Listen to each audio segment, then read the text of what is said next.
네, 이번 강의에서는 정수와 유리수의 곱셈에 대해서 배워보도록 할게요.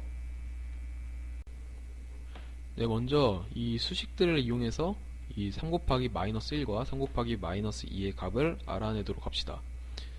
지금 3의 곱해지는 값들이 각각 2, 1, 0, 마이너스 1, 마이너스 2인데요. 지금 규칙을 보면 1씩 줄어듦을 알 수 있어요. 맞나요? 네. 그런데 지금 결과값들이 어떻게 되고 있죠? 네, 결과값들은 3씩 줄어들고 있죠? 그럼 역시 여기서도 3씩 줄어들 거예요. 따라서 이 3 곱하기 마이너스 1의 값은 마이너스 3이 되겠죠? 그리고 3 곱하기 마이너스 2의 값은 마이너스 6이 되겠죠? 맞나요? 네, 맞겠죠? 그러면 여기서 설명을 위해서 3 곱하기 1과 3 곱하기 마이너스 1 그리고 3 곱하기 마이너스 2를 적어볼게요. 지금 이것과 이것의 차이가 뭐죠? 그죠? 지금 1과 마이너스 1의 차이죠. 여기서 보면 이 첫 번째 식을 보면 3 곱하기 1에서 지금 두 개의 부호가 플러스로 같음을 알 수 있고, 이 3 곱하기 마이너스 1에서는 두 개의 부호가 다름을 알 수 있어요. 맞나요? 위에처럼 두 개의 부호가 같으면 이 최종 결과값에 플러스 부호가 붙고, 이 밑에처럼 부호가 서로 다르면 최종 결과값에 이렇게 마이너스 부호가 붙습니다. 아시겠나요? 이제 마지막 것도 보면 지금 3하고 마이너스 2가 부호가 서로 다르기 때문에 결과값에 마이너스가 붙은 걸 볼 수 있죠. 맞죠? 그리고 뒤에 그러면 그 숫자는 어떻게 결정하느냐? 숫자는 어떻게 결정할까요? 이 숫자는 이 숫자는 지금 이 앞에 보시면 3과 1, 마이너스 1의 절대값, 즉 3 곱하기 마이너스 1의 절대값은 1이죠. 는 3. 이 절대값의 곱이 이 최종 결과값에 들어가게 됩니다. 이 밑에도 마찬가지로 3의 절대값은 3이고 마이너스 2의 절대값은 2죠. 이것의 곱의 값이 바로 이 최종 값의 숫자 값으로 들어가게 됩니다. 아시겠나요? 그러면 이것을 한번 뒤에서 정리해 볼게요. 네, 첫 번째, 부호가 같은 두 정수의 곱은 두 정수의 절대값의 곱에 양의 부호 플러스를 붙인 것과 같습니다. 아시겠나요? 아까 전에 봤던 3 곱하기 1 같은 경우 지금 두 개의 부호가 플러스로 같죠?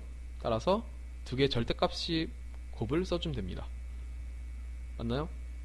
그리고 부호가 다른 두 정수의 곱은 두 정수의 절대값의 곱에 음의 부호 마이너스를 붙인 것 같습니다. 아까 봤던 3 곱하기 마이너스 1과 같은 경우는 지금 두 개의 부호가 다르죠? 그러면 마이너스를 붙인 다음에 지금 3과 마이너스 1의 절대값의 곱인 3을 뒤에 써주면 됩니다.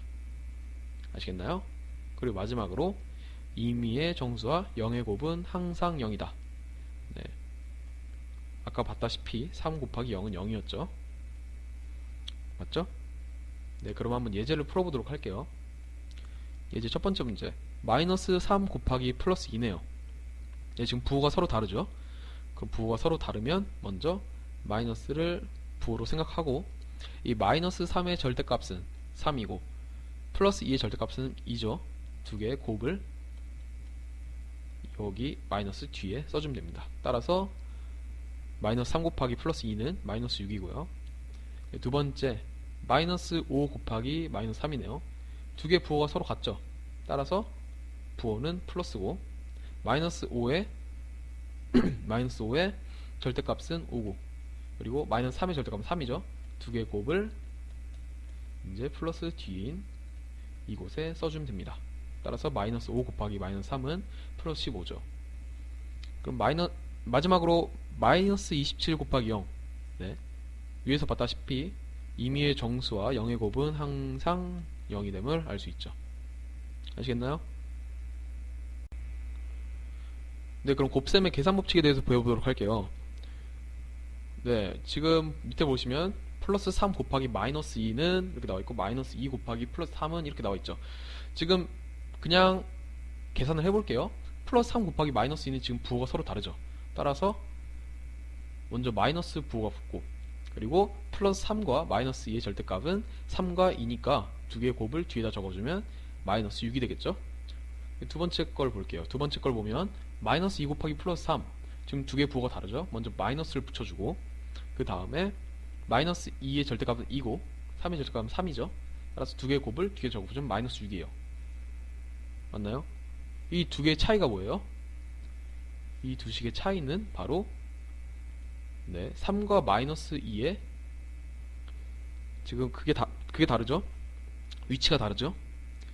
위치가 지금 교환됐어요. 따라서 덧셈과 마찬가지로 정수의 곱셈에서 교환 법칙이 성립합니다.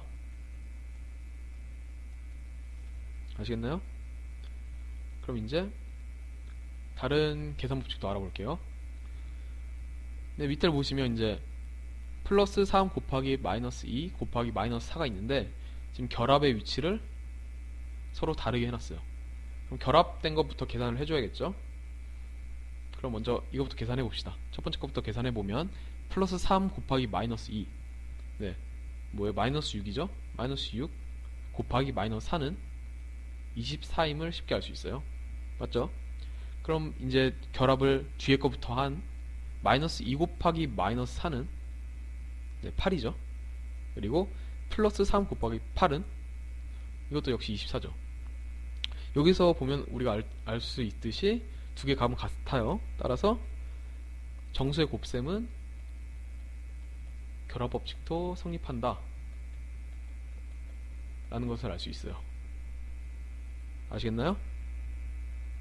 네, 결국 정수의 곱셈에서도 교환 법칙과 결합 법칙이 성립합니다. 그럼 예제를 볼게요. 이 교환 법칙과 결합 법칙을 이용하면 곱셈 문제를 좀 더 쉽게 풀 수 있는 경우가 나올 수 있어요. 마이너스 2 곱하기 플러스 17 곱하기 마이너스 5네요. 네. 이거 17하면 계산 귀찮을 것 같아 라고 생각할 수 있는데, 먼저 교환을 해줍시다. 플러스 17과 마이너스 5를 교환해주면 어떻게 돼요?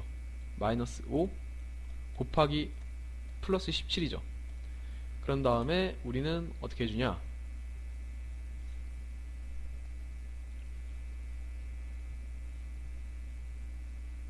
네, 정리해보면 정수의 곱셈은 정수의 덧셈과 마찬가지로 교환 법칙과 결합 법칙이 모두 성립을 해요. 그럼 예제를 한번 풀어볼게요. 이 교환 법칙과 결합 법칙을 이용하면 곱셈을 좀 더 쉽게 할 수 있는 문제를 한번 갖고 왔습니다. 네, 마이너스 2 곱하기 플러스 17 곱하기 마이너스 5 이렇게 나와 있는데 17 같은 두 자릿수 나오면 뭐 곱셈이 좀 힘들지 않나 라고 생각할 수 있죠. 네, 전혀 아니고요. 이걸 보면 이제 먼저 마이너스 2랑 마이너스 5를 곱해주면 좀 더 쉬운 수가 나오잖아요. 10이라는 쉬운 수가 나오죠. 그러면 이제 교환을 해줍니다. 17과 마이너스 5를 교환을 해줘요.